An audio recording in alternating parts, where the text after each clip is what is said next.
हाँ, तो मैं आपसे बोल रहा था कि आप जब क्रिएट किसी एग्जिस्टिंग टेबल से एक नई टेबल क्रिएट कर लेते हैं, तो वो अपना डेटा सेपरेट कर लेती है, वो टेबल जो नई बनाई है आपने। और जो पहले से एग्जिस्टिंग थी उसका डेटा अलग पड़ा हुआ है।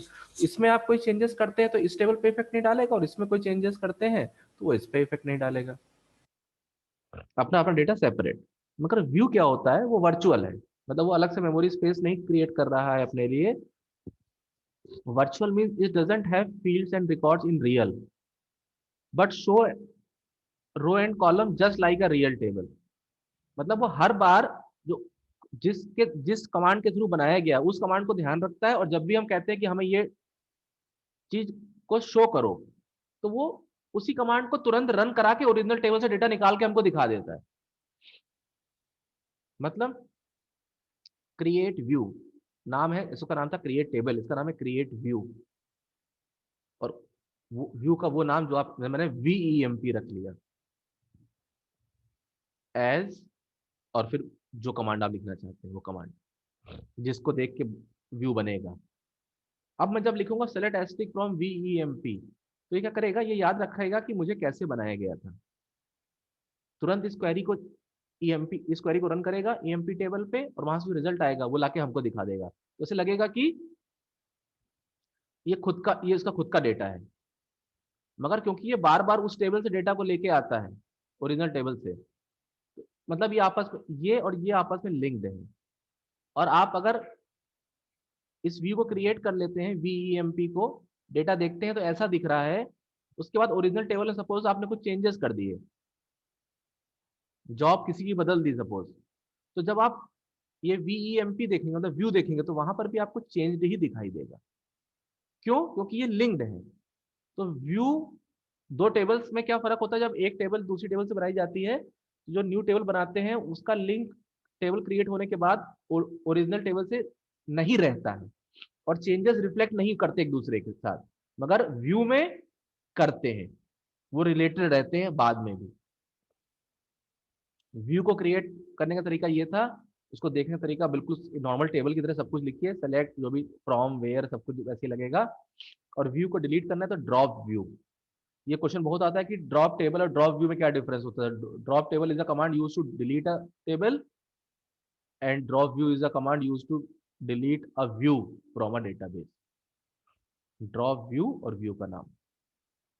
व्यू और टेबल क्रिएट करने में अगर किसी को डाउट है तो बताइए।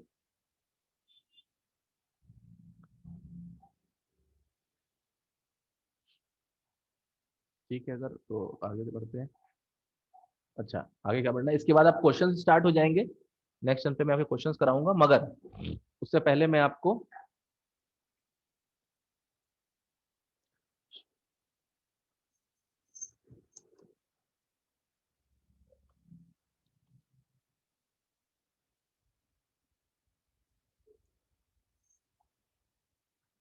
आपके सामने आपकी स्क्रीन पर माइस्क्ल की स्क्रीन शेयर हो रही होगी। मैं आपको दिखाने जा रहा हूँ टेबल में ज्वाइनिंग कैसे करते sir.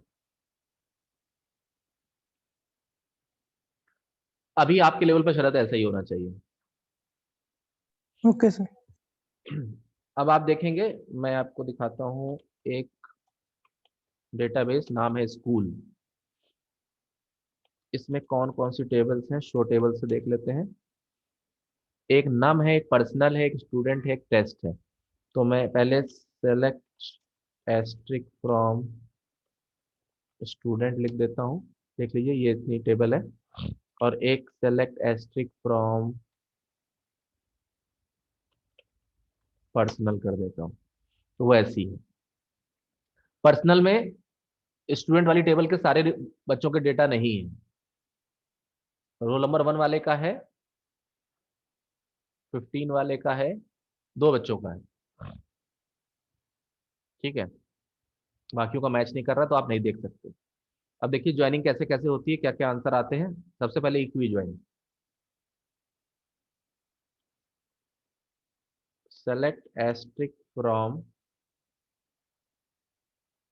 Student A comma personal B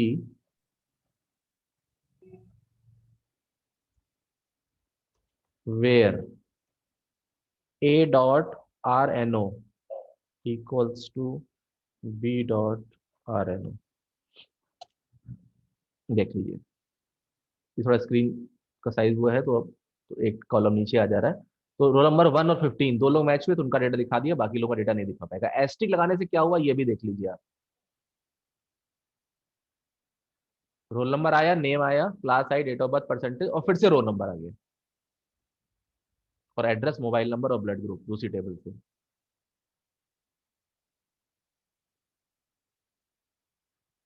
सिर्फ दो लोगों का डेटा मैच हो रहा था इसलिए ऐसा हुआ।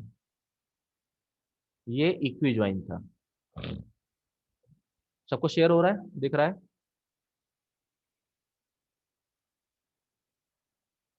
मैंने ऊपर कर यस दिया। सर। नेचुरल ज्वाइन का देख लीजिए। सेलेक्ट, अच्छा पहले तो एस्टिक लगाया था तो ये हुआ, और select name comma address, select name comma address, ऐसा लिख देते हैं तो सिर्फ नेम और एड्रेस आएगा। प्रॉब्लम कहां पर है? अगर select R N O comma name comma address और फिर कंडीशन लिख दी, एरर आ गई। Column R N O is field list is ambiguous. Ambiguous मतलब कंफ्यूजन कि दो आर एन ओ है, इसलिए यहां पर आपको किसी एक टेबल का नाम या उसके अलियास का नाम लिखना पड़ेगा। कॉमन फील्ड को डिस्प्ले करते समय आपको ये बहुत ज्यादा ध्यान रखने की जरूरत है। अब देखिए आंसर आ जाएगा। स्क्रीनशॉट चाहे तो लेते जाइएगा आपको साथ में इसके। ये इसी में आप कोई कंडीशन लगाना चाहते हैं तो एंड लगा के दूसरी कंडीशन भी लगा सकते हैं अगर और भी कोई कंडीशन है तो। और इसके अलावा natural join, select asterisk from student natural join personal. Spelling mistake हो गई।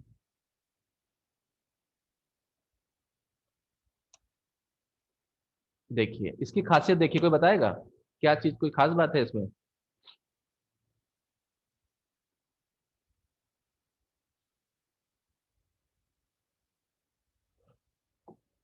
इसके आउटपुट में और जो इक्वी ज्वाइन था उसमें कोई बताएगा आउटपुट में कोई खास बात है? सर आरएनओ बाबा रिपीट नहीं हो रहा। Yes very good.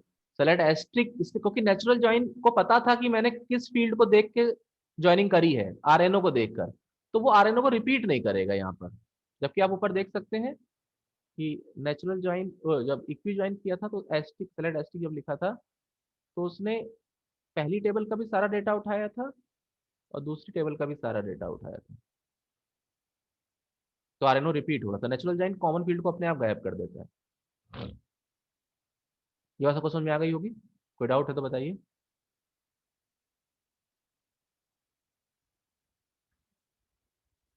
ठीक है तो आगे देखते हैं। ये नेचुरल ज्वाइन हो गया, इक्वी ज्वाइन हो गया, सिलेबस में आपके यही है। क्रॉस ज्वाइन के बारे में थोड़ा सा समझ लीजिए। आप देख लीजिए कि एक चीज होती है degree and cardinality. Degree and cardinality का मतलब होता है किसी भी टेबल में कितनी रो कितनी कॉलम है, तो डिग्री का मतलब होता है कितने कॉलम है। कैसे याद रखिएगा? और कार्डिनलिटी का मतलब होता है कितनी रो है। तो 9 रो है मतलब 9 रिकॉर्ड है, 1 2 3 4 5 6 7 8 9, तो इसकी कार्डिनलिटी जो है वो 9 है। 1 2 3 4 5 इसकी डिग्री, डिग्री होगी 5 कॉलम्स है। कैसे याद रखेंगे? कंफ्यूज हो जाते हैं कि कितनी डिग्री कितनी कार्डिनलिटी। तो एक वर्ड याद रखिए, डिग्री सेल्सियस।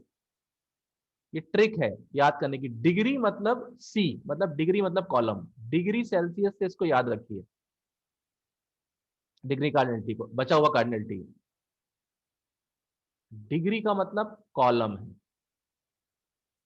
ऐसे याद रखिए।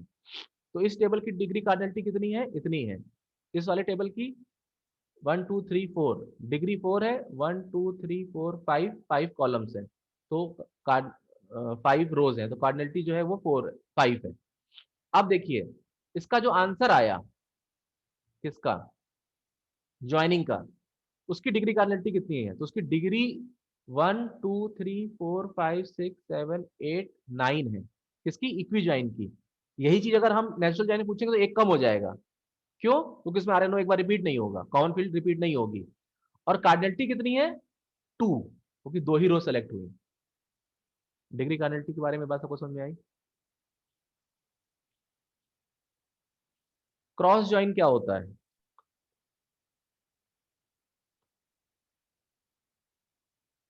ऐसी ज्वाइनिंग जिसमें आप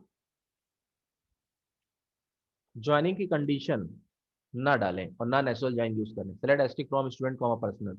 बहुत बड़ा सा आंसर आएगा इसका, देखिएगा। 45 रोज। आप 45 रोज का मतलब कार्डिनलिटी 45 आ गई। तो आप जरा ये देखिए, ये दोनों टेबल्स थी, एक की कार्डिनलिटी 9 थी, मतलब रो 9 थी, एक में 5 थी, तो 45 कैसे आई होंगी? क्या लगता है आपको, 9 और 45 में क्या रिलेशन है? 9 × 5। हाँ। उसने क्या किया, एक बार इस रिकॉर्ड को, मतलब रोल नंबर 1 वाले को 1 वाले के साथ दिखाया, फिर 1 वाले को 7 वाले के साथ दिखाया, फिर 1 वाले को 13 वाले के साथ, फिर 1 वाले को 15 वाले के साथ, फिर 1 वाले को 12 वाले के साथ, फिर 10 वाले को 1 वाले के साथ, फिर 10 वाले को 7 वाले के साथ, मतलब हर एक इसके हर एक रिकॉर्ड को इसके साथ मैच कराएं। देख लीजिए नीचे मैं आपको आउटपुट दिखाता हूँ। कोई छोटी टेबल होती तो कॉमन थोड़ा आंसर कम आता। देखिए, अगर आप ध्यान से देखें तो 1 1 1 1 चारों से मैच हुए, फिर 10 10 10 10, सॉरी पांचों से, फिर 13 13 13, 1 7 1 7 3 15 12, 1 7 3 15 12, ये देखिए रिपीट हो रहा है वही बार बार। तो ये क्रॉस ज्वाइन होता है। क्रॉस ज्वाइन में क्या आपसे क्या पूछ सकता है वो, जो क्रॉस ज्वाइन होता है इसको कार्टेशियन प्रोडक्ट भी बोलते हैं, ध्यान रखिएगा, कार्टेशियन प्रोडक्ट भी बोलते हैं। वहां लिखा हुआ है स्क्रीनशॉट में, मतलब उसमें कंटेंट जहाँ था स्लाइड में। क्रॉस ज्वाइन जो होता है उसमें क्या होता है कि जो दो टेबल्स होती हैं, आपसे पूछा जाए कि क्रॉस ज्वाइन के बाद जो डिग्री कार्डिनलिटी आ रही है वो कितनी आ रही है, तो आप कैसे बताएंगे कि डिग्री जो होती है उसका फॉर्मूला क्या है, कि टेबल 1 की जो डिग्री है प्लस टेबल 2 की जो डिग्री है, अगर एस्टिक लगाए तो दोनों को आपस में ऐड कर दो। और कार्डिनलिटी के बारे में क्या है, कि टेबल 1 की कार्डिनलिटी मल्टीप्लाइड बाय टेबल 2 की कार्डिनलिटी, दोनों में जितनी रो है उनको आपस में मल्टीप्लाई कर दिए, वो उसकी कार्डिनलिटी होगी, किसकी, आउटपुट जो आएगा उसकी। ये क्रॉस ज्वाइन है। साथ में आपको ये बात समझ में आई सबको, क्रॉस ज्वाइन के बारे यस में सर। ये। एक आपका लेफ्ट ज्वाइन था, वो कैसे किया जाता है वो भी देख लीजिए। Select ST from student left join personal, इसमें एलियास रखना चाहे तो रख सकते हैं, A B on A dot R N O equals to B dot R N O. अब ध्यान से देखिएगा इसका आउटपुट जो आएगा।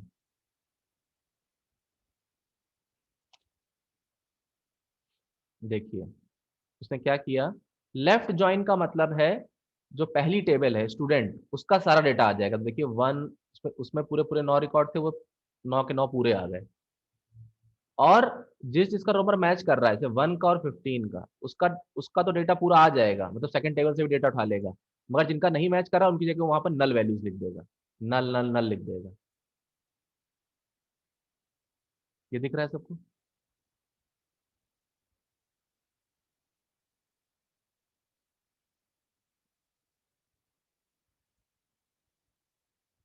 थोड़ा सा इसका साइज इंक्रीज करने की, फॉन्ट, थोड़ा सा फॉन्ट डिक्रीज कर रहा हूँ जिससे शायद ये पूरा एक साथ में दिख सके। नहीं, साइज भी साथ में डिक्रीज ही हो रहा है।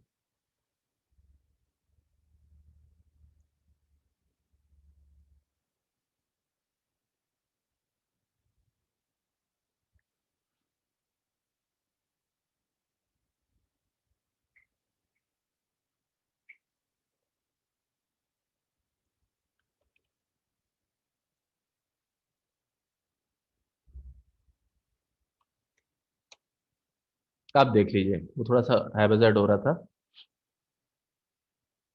अब देख लीजिए, RNO नेम क्लास, ये पहले टेबल का डेटा है, इतना इतना डेटा पहली टेबल का है और इतना दूसरी टेबल का है। तो उसमें पहली टेबल का पूरा डेटा उठाया उसने, ये खास बात है उसकी। पहली टेबल का पूरा डेटा उठा लिया, उसमें से जो जो मैच कर गए दूसरी टेबल से, पहली टेबल को लेफ्ट टेबल, इस वाली को लेफ्ट बोलते हैं जो पहले लिखी जाती है, इसको राइट बोलते हैं। इसका सारा डेटा उठाया, जहां जहां मैच होगा दिखा दिया, और जहां जहां मैच नहीं हुआ वहां नल दिखा दिया। देखिए इसी लेफ्ट ज्वाइन में अगर मैं टेबल को आगे पीछे कर देता हूँ,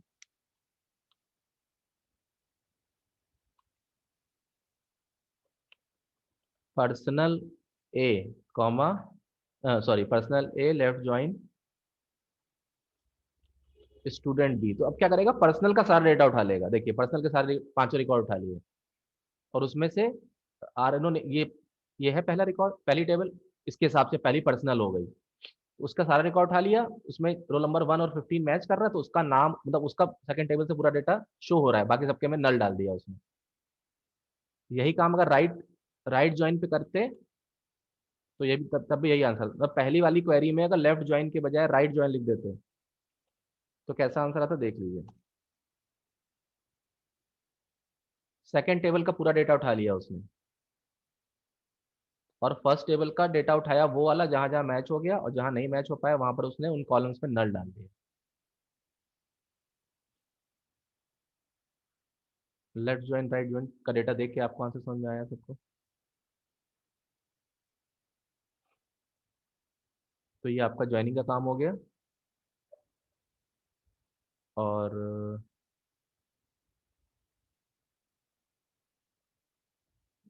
कोई कुछ क्वेश्चन पूछना चाहता है इसमें तो पूछ लीजिए, या टेबल क्रिएट करना, व्यू क्रिएट करने में अगर कोई कुछ पूछना चाहता है तो। इसमें बस छोटे से एक टॉपिक फॉरेन की रह गया है, फॉरेन की, तो वो दूसरे बैच में भी रह गया, सबको एक साथ पढ़ाएंगे लास्ट में, छोटा सा टॉपिक है, 10-15 मिनट्स का। सर जो नेचुरल जॉइन होता है उसमें ये अगर हम लोग वो एक सिंगल आरएनओ को डिस्प्ले करना चाहें तो उसमें भी हम लोगों को ए डॉट करके लिखना पड़ेगा, मतलब कि उस टेबल का नाम डॉट करके, कि वो उसमें भी डायरेक्ट लिख सकते हैं। मैं करके दिखा दे रहा हूँ, select RNO from student comma, sorry, student natural join personal. तो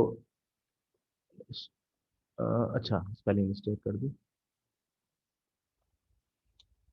ये आ गया, क्योंकि वो तो कॉमन कर ही रहा है ना, मतलब वो तो उसको दोनों को मिला के एक कर ले रहा है ना।